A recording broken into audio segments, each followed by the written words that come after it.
हाँ हाँ आपके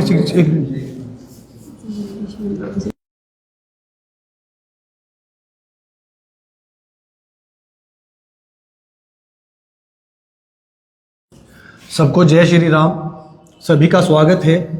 आज अपने हिसार के आयोजित होने वाले हिंदू नववर्ष महोत्सव के लिए प्रथम प्रेस कॉन्फ्रेंस आयोजित की जा रही है, जिसमें आप सब मीडिया कर्मियों का हार्दिक स्वागत है। श्री प्रभु भक्त संकीर्तन मंडल के द्वारा पिछले कई वर्षों से हिंदू नववर्ष महोत्सव जो मनाया जा रहा है, वो अपने हरियाणा का हिंदू नववर्ष पर होने वाला सबसे बड़ा आयोजन है, जिसकी चर्चा के लिए आज हम यहाँ उपस्थित हुए हैं। मैं प्रोफेसर दीपक कुमार, अध्यक्ष श्री प्रभु भक्त संकीर्तन मंडल। मेरे साथ हैं श्रीमान अशोक तिलकधारी जी। पिछले 4 दशकों से आप सामाजिक कार्यकर्ता हैं और इस बार आयोजित होने वाले हिंदू नववर्ष महोत्सव के आप संयोजक का दायित्व निर्वहन करेंगे। मेरे दाईं ओर श्रीमती ममता सोनी जी, आप विश्व हिंदू परिषद की वरिष्ठ कार्यकर्ता हैं, पूर्व में जिला उपाध्यक्षा रही हैं। ये जो कार्यक्रम अपना है इस बार विश्व हिंदू परिषद के तत्वाधान में होने जा रहा है और ममता जी इसके जो है प्रतिनिधि के रूप में इस कार्यक्रम की संभाल करेंगी। मैं आपको बताना चाहता हूं कि अपना जो हिंदू नववर्ष का महोत्सव किया जाता है, इसके पीछे अपने भारतीय ज्ञान परंपरा को बचाने और उसके संवर्धन करने का एक बड़ा विचार इसके पीछे काम करता है। वैसे तो दुनिया भर में नए वर्ष कई मनाए जाते हैं, लेकिन हम भारतीय हैं, तो भारतीय होने के नाते हमारे भारतीय ज्ञान परंपरा के अनुसार, हमारे पंचांग के अनुसार जो हिंदू नववर्ष है, जो नववर्ष है, वह विश्व का सर्वमान्य नववर्ष है। आधुनिक से आधुनिक काल गणना के अनुसार जो भारतीय पंचांग है, उसी का नववर्ष वास्तविक नववर्ष है। दुनिया भर के वैज्ञानिक, चाहे नासा के साइंटिस्ट हो, चाहे रिसर्चर हो, उन सबको भी ये ज्ञात है कि भारतीय नववर्ष ही इस सृष्टि का सबसे आधिकारिक, सबसे सटीक, सबसे उचित नववर्ष है। और आपको जान के प्रसन्नता भी होगी और हम हिसारवासी होने के नाते गर्व भी कर सकते हैं कि हरियाणा में हिसार इस मामले में सबसे आगे निकल चुका है कि जहां पर अनेक संस्थाएं, अनेक परिवार, उनकी सर्वाधिक संख्या है जो इस हिंदू नववर्ष पर अपने घर में, संस्था में, मंदिर में, मोहल्ले में कोई ना कोई कार्यक्रम अवश्य करते हैं। इस बार का जो आयोजन है वो नई नाज मंडी में होने जा रहा है, जिसमें अनेक सुप्रसिद्ध गायक भी आएंगे।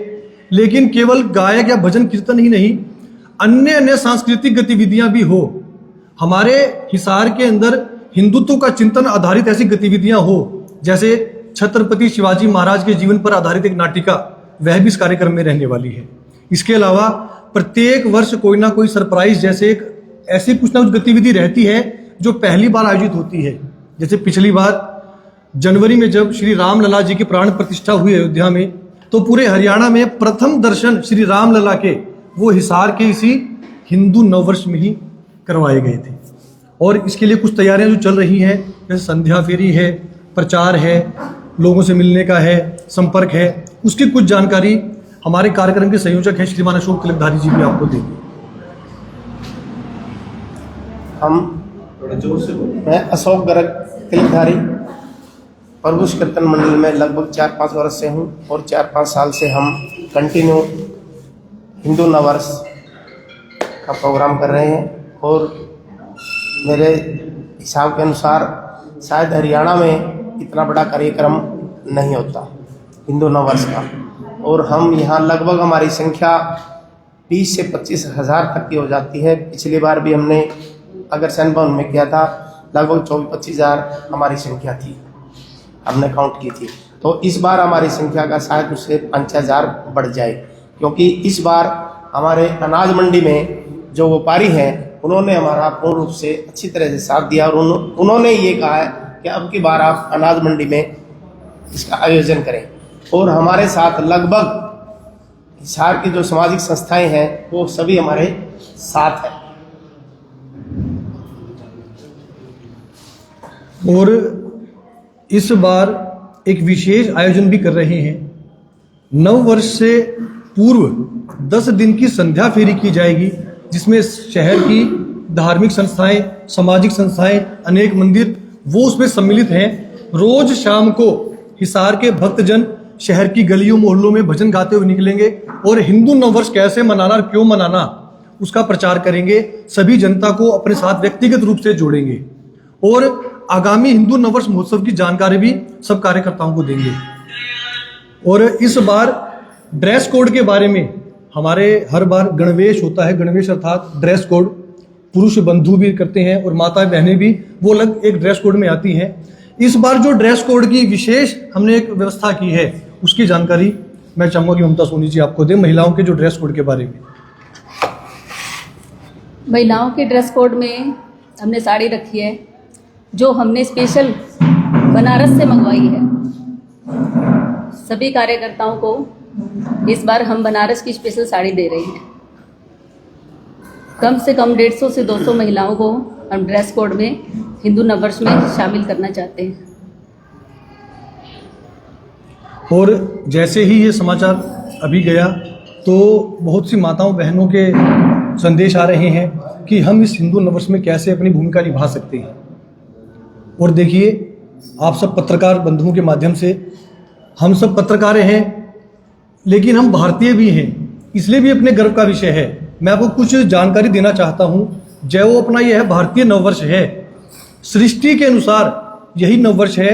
हमारे पौराणिक ग्रंथों के अनुसार ब्रह्मा जी ने जो सृष्टि की रचना की वो आज से 1 अरब 97 करोड़ से अधिक वर्षों पूर्व की थी और वो यही दिन था जिसे हम वर्ष प्रतिपदा कहते हैं।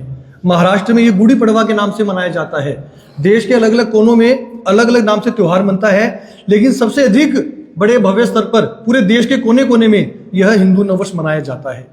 जब श्री राम जी अयोध्या लौटे वापिस तो उनका जब राज्याभिषेक किया जाना दोबारा तय हुआ तो वहां के विद्वानों ने जो तिथि तय की वो शुभ मुहूर्त इसी दिन का निकला था। चैत्र शुक्ल प्रतिपदा हिंदू नववर्ष, वर्ष प्रतिपदा गुड़ी पड़वा। तो सब विद्वानों ने कहा कि श्री राम जी का राज्याभिषेक होने जा रहा है तो सबसे शुभ मुहूर्त होना चाहिए, वह मुहूर्त यही था हिंदू नववर्ष का। स्वामी दयानंद जी पूरी दुनिया भर को वेदों का ज्ञान देने वाले महात्मा रहे आधुनिक युग में। उनको जब लगा कि मुझे कैसी संस्था की स्थापना करनी पड़ेगी जो पुनः है वेदों को पूरे विश्व भर में स्थापित करे, तो उन्होंने जब चिंतन किया तो उन्होंने यह तय किया कि इसी वर्ष प्रतिपदा के दिन आर्य समाज की स्थापना करो। उन्होंने इसी दिन किया। सिंधी समाज के भगवान झूलेलाल, उनका अवतरण दिवस भी इसी दिन होता है। और मातृशक्ति की जो आराधना का पर्व है 9 दिन का नवरात्रे, वो नवरात्रों कहाँ से शुरू होते हैं? वो भी इसी पावन दिन से शुरू होती है, हिंदू नववर्ष से। ऐसे ही बहुत से ऐतिहासिक महत्व हैं। राष्ट्रीय स्वयंसेवक संघ के संस्थापक डॉक्टर हेडगेवार बलीराम हेडगेवार जी की जो उनके जन्म दिवस है वह भी यही वर्ष प्रतिपदा का है। हमारा ये उत्सव चलता है 9 दिन तक। ऐसे ही हमारे उत्सव को देखकर दुनिया भर ने, जैसे चीन का अलग कैलेंडर चलता है, ग्रीगोरियन कैलेंडर अलग चलता है, यूरोपियन कैलेंडर अलग चलता है, कई देशों ने ऐसे कैलेंडर बनाए और उन्होंने उत्सव शुरू किया। हम मातृशक्ति की आराधना के रूप में 9 दिन इस उत्सव को मनाते हैं। हमें देखकर चीन ने अपना उत्सव 40 दिन तक मनाने का निर्णय किया। और चीनी नववर्ष जब आरंभ होता है तो पूरा चीन, प्रत्येक परिवार उस नववर्ष में शामिल होता है, व्यवसायिक दृष्टि से भी और उत्सव की दृष्टि से भी। और दुनिया भर के करोड़ों करोड़ पर्यटक वो खींचता है। और वर्ष भर में जो चीन विदेशी मुद्रा अर्जित करता है उसका एक बड़ा भाग इसी चीनी नववर्ष के उत्सव के रूप में वो आय अर्जित करता है। और उसने सीखा कहाँ से? वो उसने अपनी भारतीय नववर्ष मनाने की परंपरा से वो सीखा है चीन। तो इसलिए मैं आपके माध्यम से सब भारतीयों का भी आह्वान करता हूं कि उस हिंदू नववर्ष पर अपने घर में उत्सव जरूर मनाएं। माताएं बहनें घर में मिष्ठान बना सकती हैं कि आज नया साल है। बच्चे जो हैं रंगोली बना सकते हैं कि आज हमारा नया साल है। पटाखे फोड़ सकते हैं, गौशाला में जाकर सेवा कर सकते हैं, घर में विशेष पूजा कर सकते हैं, कोई अनुष्ठान कर सकते हैं, हवन कर सकते हैं, दान पुण्य कर सकते हैं। और मैं तो कहता हूं जो युवा हैं वो चाहे डीजे लगाकर उस दिन नाच गाना करें, आनंद उठाएं, लेकिन सभ्य तरीके से कि हमने नया साल सेलिब्रेट किया। ऐसा हर परिवार में, हर संस्था में इस बार होना चाहिए, ऐसा हमारा आह्वान है। और हमें थोड़ी प्रसन्नता भी है कि हिसार इस बार सब संस्थाएं, सब परिवार, सब धार्मिक कीर्तन मंडल वो इस बार हमारे साथ आने को तैयार हैं। जी। अपना जो इस बार का हिंदू नववर्ष का महोत्सव आयोजित किया जा रहा है 29 मार्च 2025 शनिवार हिसार की नई नाज मंडी में श्री सत्यनारायण शिव मंदिर है, उसके सामने वहां बड़े बड़े कार्यक्रम आयोजित होते रहते हैं। इस बार का स्थान वहीं चुना है। फिर